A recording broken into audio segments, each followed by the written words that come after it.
Allora si riparte ancora con Trento. Flaccadori si butta dentro, cambia mano in fondo, trova il canestro. Diego Flaccadori è stato il miglior realizzatore nella prima uscita, 9 punti.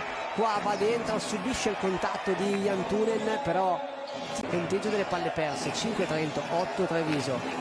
Sarto va da Cook, Iroegbu prende il blocco di Cook, poi si butta dentro, alza per Cook, dentro da Sokolovski,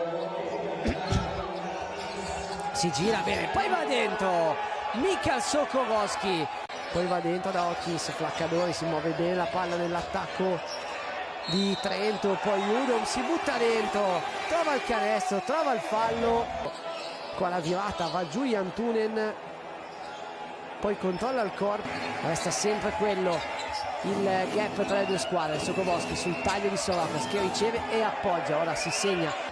Flaccadori pressato da Sorokas, prova a batterlo Flaccadori, va in angolo da Forrai in qualche modo, Capitan Forrai, 4 secondi, Flaccadori col canestro e col fallo, Diego Flaccadori.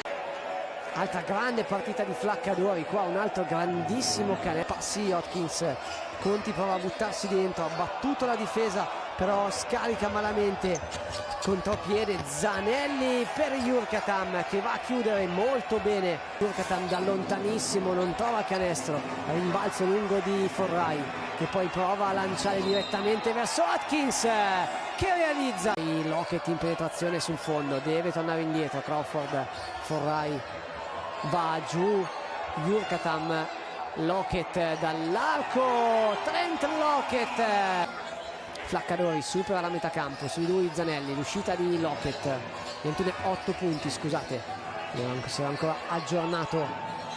Intanto la tripla di Andreis Grajulis, Treviso, Sorokas batte il suo uomo sul fondo, poi Cook con una giocata, allora Trento ancora in attacco.